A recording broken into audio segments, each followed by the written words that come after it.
तो रूस के राष्ट्रपति पुतिन की परेशानियों का दौर लगातार जारी है। यूक्रेन जंग में भेजे जाने के खिलाफ लोग जबरदस्त विरोध कर रहे हैं।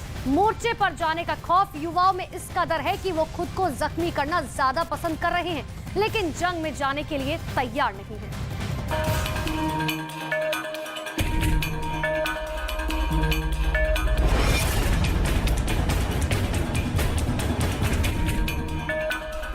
अमेरिका से लेकर यूरोप तक यूक्रेन में पुतिन के कराए जनमत संग्रह को बिल्कुल बेजा बात बता रहे हैं। ऐलान हुआ है कि यूक्रेन के जिन क्षेत्रों में पुतिन ने जनमत संग्रह कराया है, उन इलाकों की प्रतिनिधियों को बुलाकर रूस के साथ इलाके के विलय पत्र पर हस्ताक्षर करवाए जाएं, ताकि वो अब रूस का हिस्सा कहलाए। 4 क्षेत्रों के प्रमुख जहां 5 दिवसीय मतदान मंगलवार को संपन्न हुआ, क्रेमलिन के सेंट जॉर्ज हॉल में शुक्रवार के समारोह के दौरान रूस में शामिल होने के लिए संधियों पर हस्ताक्षर करेंगे। यूक्रेन और पश्चिमी देशों ने वोटों को दिखावा बताया है, लेकिन पूरा यूरोप इस जनमत संग्रह के खिलाफ खड़ा है। Russia has now announced the pre-baked results of its sham referenda. These results were concocted in Moscow, not collected in Ukraine. Let's be clear. The results are completely fabricated and do not reflect the will of the people of Ukraine. This is the will of Moscow, not the free will of Ukraine or its people. Because we've seen this movie before, we know what will come next. We expect Russia to use these sham referenda as a false pretext to attempt to annex Ukraine's territory. Putin के Ukraine वाले जनमत संग्रह की पूरी detail आपको दिखाएं। उससे पहले यूक्रेन के राष्ट्रपति ज़ेलेंस्की को सुने, उनके देश में क्या हो रहा है। इससे समझने में मदद मिलेगी कि पुतिन की प्लानिंग ऐसी क्यों है, जिसे अब रूस के लोग भी नहीं पचा पा रहे हैं। देश को छोड़कर जाने के लिए मजबूर हो रहे हैं, क्योंकि उन्हें सेना में जबरदस्ती शामिल कर लिया जाएगा, यूक्रेन मोर्चे पर भेज दिया जाएगा। ये डर सता रहा है। Абсолютно справедливо світ відреагує і на псевдореферендуми. Вони будуть однозначно засуджені. І на злочинну мобілізацію, яку окупанти намагаються зараз провести в Криму та інших частинах України, які вони поки контролюють. Це ж не просто злочини проти міжнародного права і права України. Це злочини проти конкретних людей, проти народу. Зараз в Криму в місцях компактного проживання Кремли намагаються знайти і мобілізувати якнайбільше чоловіків. Ми вже маємо докази цього. Це свідоме намагання Росії знищити кримсько-татарський народ. Це свідоме намагання... ये ज़ेलेंस्की के बाउंस बैक का ही नतीजा है कि पुतिन को युद्ध की रणनीति बदलनी पड़ रही है। पुतिन के इस ऐलान के बाद कि 3 लाख रिजर्व फोर्स को यूक्रेन फ्रंट पर भेजा जाएगा, पुतिन के लिए रूस के लोगों की सोच बदलने वाला फैसला साबित हो रहा है। रूस ने साफ शब्दों में कहा है कि उसे 10 लाख लोगों की जरूरत है, और इतने लोग रूस में मौजूद हैं जो अपने देश के लिए यूक्रेन में लड़ना चाहते हैं, जबकि सच्चाई इसके बिल्कुल उलट है। जिस जनमत संग्रह को पुतिन यूक्रेन विजय का कानूनी जामा पहनाना चाहते हैं, उसे बहुत लोग कागज की तरह उड़ा रहे हैं।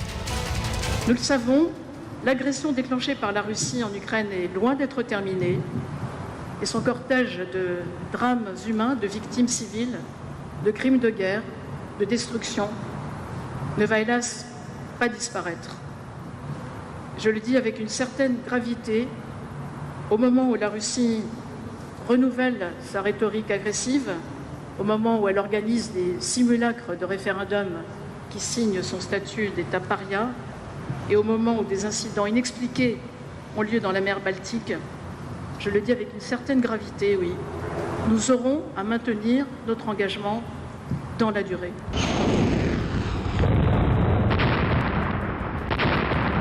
अमेरिका और यूरोप का कमिटमेंट ही पुतिन के गुस्से को भड़का रहा है। अमेरिका से ट्रक भर भर कर जो हथियार यूक्रेन पहुंच रहे हैं, उससे निकलने वाले गोले रूस के नागरिकों के दिमाग में पुतिन की इमेज खराब कर रहे हैं। 72 घंटे की युद्ध की सोच जंग में जाने के फैसले ने पुतिन को फंसा दिया है। ये सिर्फ पुतिन को यकीन है कि तारीख के दबाव में फैसले नहीं बदले जाते, लिहाजा जितनी मानव शक्ति लगे पुतिन लगा रहे। लेकिन ये शक्ति कैसी है, जरा इन तस्वीरों में देखिए। उम्र कब के बरस के सफेद हो चुकी है, लेकिन पुतिन को इस रूस की रिजर्व फोर्स के सैनिक बिल्कुल यंग और एनर्जेटिक दिख रहे हैं। इन लोगों को यूक्रेन मोर्चे पर जंग लड़ने के लिए भेजा जा रहा है। अत्याधुनिक हथियारों की आंधी के बीच ये ढलती उम्र के जवान ज़ेलेंस्की की सेना को कितना हिला पाएंगे, ये बहुत बड़ा सवाल है। और इससे जो बात साफ हो रही है वो ये है कि पुतिन के हौसले चाहे आसमान पर हों, रूस के सैनिकों की गिनती जमीन पर बेहद कम गई है। ऐसे में रूस के नागरिक पुतिन से पूछ रहे हैं कि युद्ध आखिर कब तक।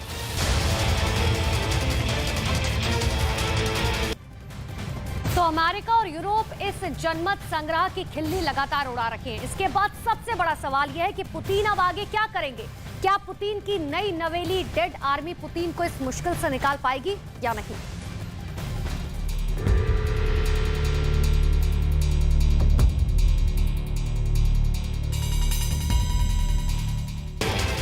एक तरफ तो पुतिन को लड़ने के लिए जवानों की कमी पड़ रही है, दूसरी ओर जीते गए यूक्रेन को रूस में मिलाने की प्रक्रिया चल रही है, वो भी उस जनमत संग्रह के दम पर जिस पर धांधली के तमाम आरोप लग रहे हैं।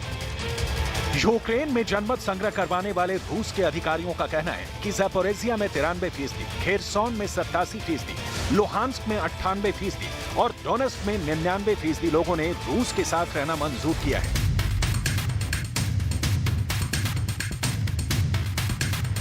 यानी ये लोग अब यूक्रेन के खिलाफ लड़ रहे हैं। उन्हें ज़ेलेंस्की की सत्ता नहीं, पुतिन की सत्ता चाहिए। लेकिन क्या यही अंतिम सत्य है या तस्वीर दूसरी भी है? क्योंकि पुतिन क्राइमिया भी इसी तरह जीते हैं और डॉनबास के पूरे इलाके में भी रूसी भाषा बोलने वालों की बहुतायत है। लिहाजा पुतिन पर सवाल उठ रहे हैं कि यूक्रेन को खंड खंड कर पुतिन आखिर क्या हासिल कर लेंगे जब अपने ही लोगों की जान जा रही है। यही वजह है कि जंग के बाद से पुतिन की लोकप्रियता का ग्राफ रूस में ऊपर नीचे हो रहा है। युद्ध की शुरुआत में पुतिन बड़े महारथी और महानायक सदृश दिखे, लेकिन अब आम लोगों को यूक्रेन जंग में भेजने के ऐलान के बाद पुतिन की लोकप्रियता में तेजी से गिरावट आ रही है। यूक्रेन जंग शुरू होने के बाद पहली बार पुतिन की लोकप्रियता में तेजी से गिरावट दर्ज की गई है। 2 दशकों के राज में पुतिन की रूस में लोकप्रियता इतनी कम कभी नहीं हुई। लेवाडा सेंटर पोलिंग एजेंसी के मुताबिक सितंबर के सर्वे में यह सामने आया कि 77% लोग चाहते हैं कि पुतिन राष्ट्रपति के रूप में अपना शासन जारी रखें। इससे पहले 83% लोगों की पसंद हुआ करते थे राष्ट्रपति पुतिन। यानी पुतिन की लोकप्रियता में 6 अंकों की भारी गिरावट दर्ज की गई है। ये 2018 के बाद पुतिन की अप्रूवल रेटिंग में सबसे बड़ी गिरावट है। असल में ज़ेलेंस्की की सेना ने जिस तरह से पलटवार किया, उसने रूस की सेना को पीछे हटने पर मजबूर कर दिया। हाइपरसोनिक मिसाइलों की मार या बम या तोप के गोलों से यूक्रेन डरा नहीं। उसके सैनिकों ने सरेंडर नहीं किया और यूक्रेन से रूस सैनिकों की लाशें पहुंचती रहीं। ज़ेलेंस्की ने पुतिन को यूक्रेन में दिखा दिया कि रूस की 2 लाख की स्पेशल ऑपरेशन वाली सेना यूक्रेन पर भारी नहीं पड़ सकती और यही वजह रही कि पुतिन ने सेना बढ़ाने के लिए ऐलान कर दिया। आलम यह हुआ कि देखते ही देखते युद्ध की शुरुआत में जो सूरत यूक्रेन में नजर आ रही थी कि लोग देश छोड़कर भाग रहे हैं, वो अब रूस में दिख रही है। मतलब पुतिन के जंगी विचारों से जनता इत्तेफाक नहीं रख रही, लिहाजा पुतिन की पॉपुलैरिटी का ग्राफ तो गिरना ही था।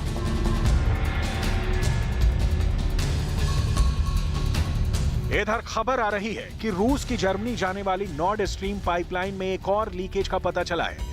ये भी बाल्टिक सागर में ही है। इसके पहले नॉर्ड स्ट्रीम 1 में 2 और नॉर्ड स्ट्रीम 2 पाइपलाइन में एक रिसाव की जगह का पता चला था, जिसे लेकर रूस ने कहा कि साजिश हुई है और यूरोप ने भी कहा कि रूस ने साजिश की है। सच क्या है किसी को नहीं पता। इस बीच पश्चिमी मीडिया में पुतिन की डेड आर्मी यानी बुजुर्ग सेना जो यूक्रेन जा रही है, उसे लेकर मजाक बनाया जा रहा है।